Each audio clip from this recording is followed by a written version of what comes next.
Welcome everyone to episode 36, Shark Attack Case Files. Is it evening? I don't know, I'm staying out of it.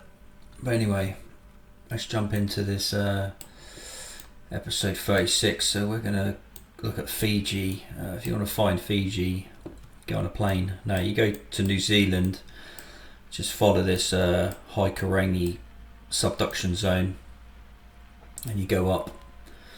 This is this group of islands here, so I guess there's many like small, larger islands, but two main larger islands, and then got this reasonably large island here. But we're going to look at an attack which took place just off this island here, just in here.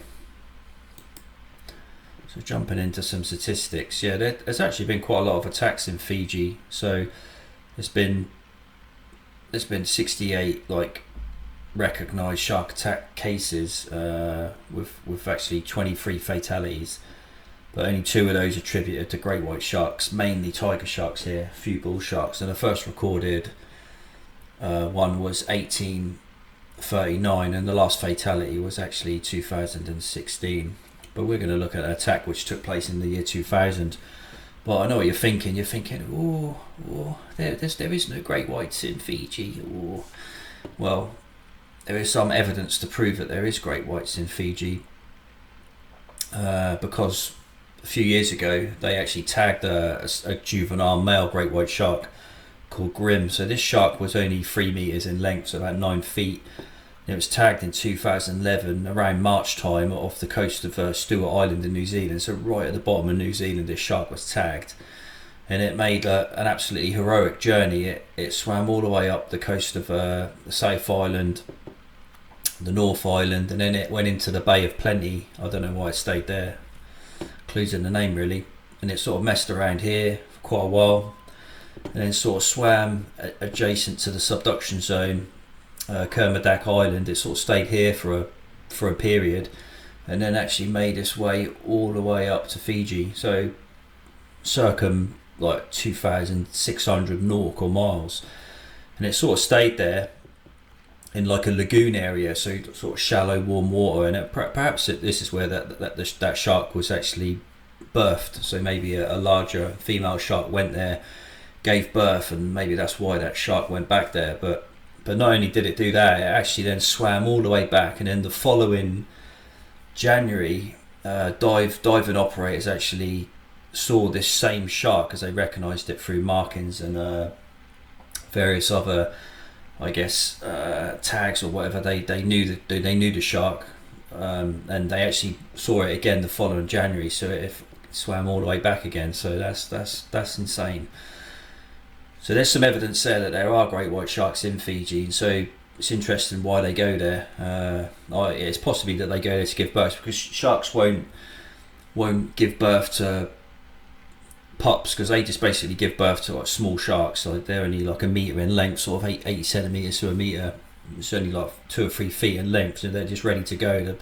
The females just basically discharge them and swim off, so they have to look after themselves. So they're not going to do that in cold water. So you're not going to give birth off the bottom of Stewart Island, because just the conditions are too harsh, and the prey, it's not small enough for the juvenile sharks to eat. So great whites generally give birth in more sort of clement areas. So like in America, it'll be like, I guess, down near San Diego. They're not going to give birth to them up in Alaska, where they do go. So that's just an example. So they'll always give birth to sharks in more warmer, more clement waters with the correct type of prey.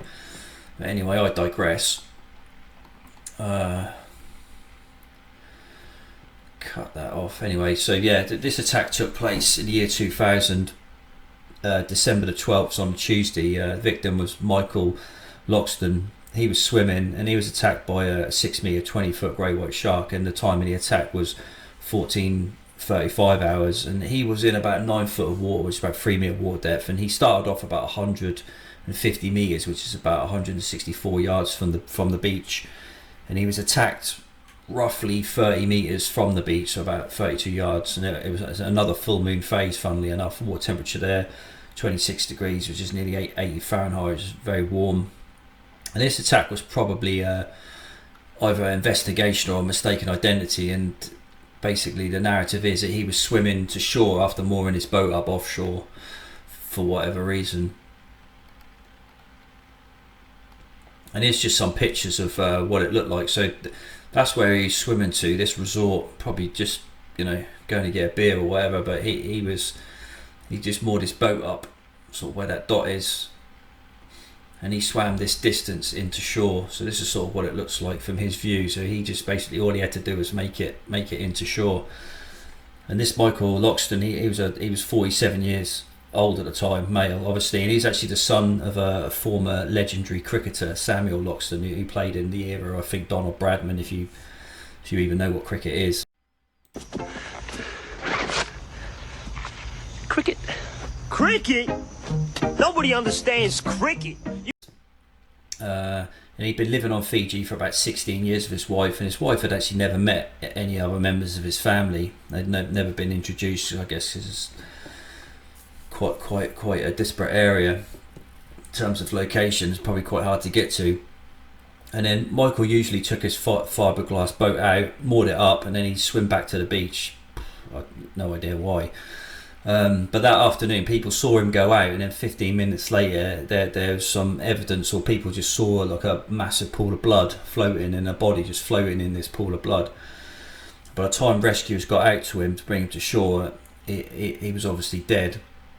And then a pathologist afterwards examined the body, and they reported that the pathologist basically reported that a large shark had come up and just completely removed his right leg and his buttock.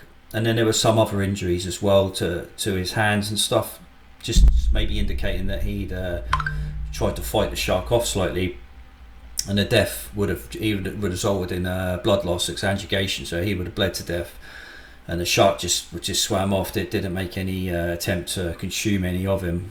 And then post-mortem as well, they were able to identify this shark via a tooth, and then obviously the bite radius to try and work out the size. So they just ascertained that it was this large, sort of maybe 20 foot great white. And then what makes this attack case file even more interesting, in a strange twist of fate, Samuel Loxton's wife, which is obviously Michael's father, who lived in Australia, the cricketer guy, his wife Joan Loxton, she actually drowned in their pool 15 minutes before his son was killed by the shark. So it's sort of like 2,700 kilometers away. They died within 15 minutes of each other. One drowned in the pool, one was murked by a 20-foot great white.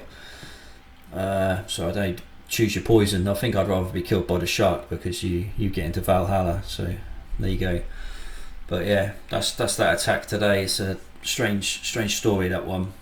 Just goes to show, like, you think you park a boat up, looks good, only got 150 meters to swim to the bar, and you can still get got.